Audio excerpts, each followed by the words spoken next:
For years, Ducati stood firm on an unshakable principle. The team always comes first. No rider is bigger than the system. But now, everything feels different. Recent decisions involving Marc Márquez seem to signal that this philosophy is beginning to crack, not out of weakness, but driven by far greater ambition. Is this a stroke of genius aimed at total domination, or the beginning of the collapse of Ducati's very identity? Let's discuss. Motorsport history shows that collapse doesn't always come when a team is weak. In fact, the most dangerous moment often arrives when a team feels untouchable. Ducati appears to be in that phase, too strong, too stable, and perhaps too confident.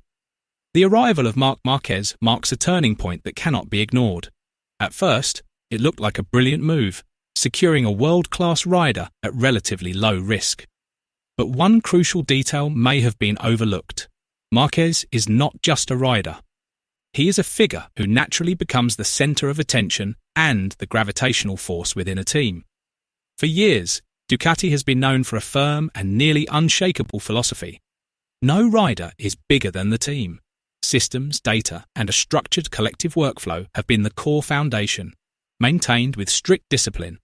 This approach shaped Ducati's identity as a stable force on the grid, a team that doesn't rely on a single figure, but on the synergy of all its elements. That philosophy has proven effective. Ducati has been able to build competitive machinery while fostering an environment where every rider is treated as part of the system, not the centre of it.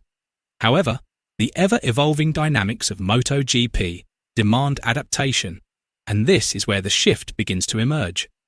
The inclusion of a major name like Marc Márquez as a key part of the team's future projection is gradually shifting that long-standing principle. This change hasn't been publicly declared, but it is clearly reflected in the direction of policies and priorities being taken.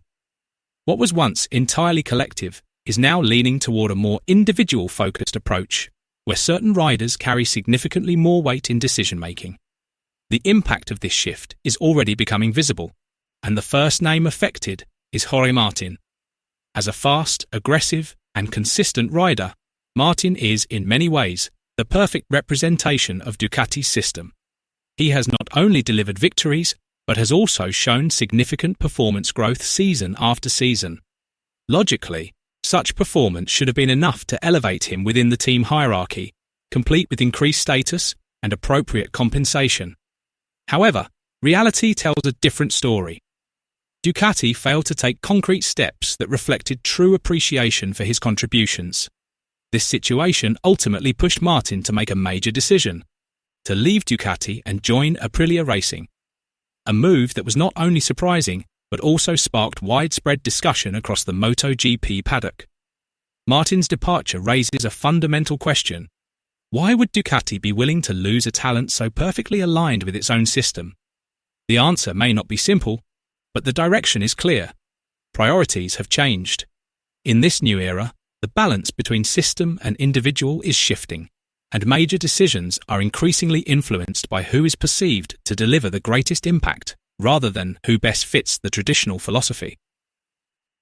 The situation becomes even more sensitive when it comes to Francesco Bagnaia, a world champion and a symbol of Ducati's success in recent seasons. He is not just a rider, but a representation of the very system the team has long upheld: stable, structured, and built on collective performance. Yet even as he remains the face of the team, signs of change are becoming more evident. Contract negotiations are no longer straightforward. Expectations around his performance have risen to a higher level, and a position that once seemed secure is now beginning to face the shadow of uncertainty. The team's internal dynamics are gradually shifting. Amid all of this, a system that was once solid and balanced now appears to be revolving around a single central point: Marc Márquez. This shift in focus, whether intentional or not, creates additional pressure on Francesco Bagnaia, not only to keep winning, but also to maintain his role as the core force within a team that is beginning to change direction. Ducati Corse has long been known as a team that prioritizes efficiency, winning through the strength of its system rather than financial dominance. A disciplined structure, data-driven development, and consistent evolution have been the foundation of their success. However, Márquez's presence is beginning to introduce a new dynamic that cannot be ignored, including the potential for contract values that exceed Ducati's traditional standards. This shift is not merely about the size of a deal, but reflects a deeper change in philosophy. Ducati is gradually moving from a rational, measured approach toward a more aggressive and high-risk strategy, a bold step that places a significant bet on a single name. In this context, the financial stability that once defined the team is now being tested by the ambition to achieve faster dominance, raising questions about how far the team is willing to compromise its principles for immediate results. This change in direction does not come without consequences. Behind the major ambitions and strategic decisions, several risks are beginning to surface. When one rider becomes the central focus and gravitational force within a team, internal dynamics inevitably shift. Ego and potential conflict become harder to avoid, as other riders naturally begin to question their position, role, and value within the new team structure. At the same time, reliance on a single figure can erode the flexibility that has long been a key strength. A system that was once collective and balanced risks becoming overly focused, with critical decisions increasingly influenced by the needs of one individual. This creates significant vulnerability, particularly when facing unpredictable situations both on and off the track. Furthermore, there is a long-term gamble that cannot be overlooked. Relying heavily on one big name means tying the future to that individual's performance consistency. If performance declines over time, due to age, physical condition, or other factors, the team could lose the balance it has built, without a strong enough foundation to quickly adapt. All of these dynamics become increasingly critical as the 2027 MotoGP regulations draw closer.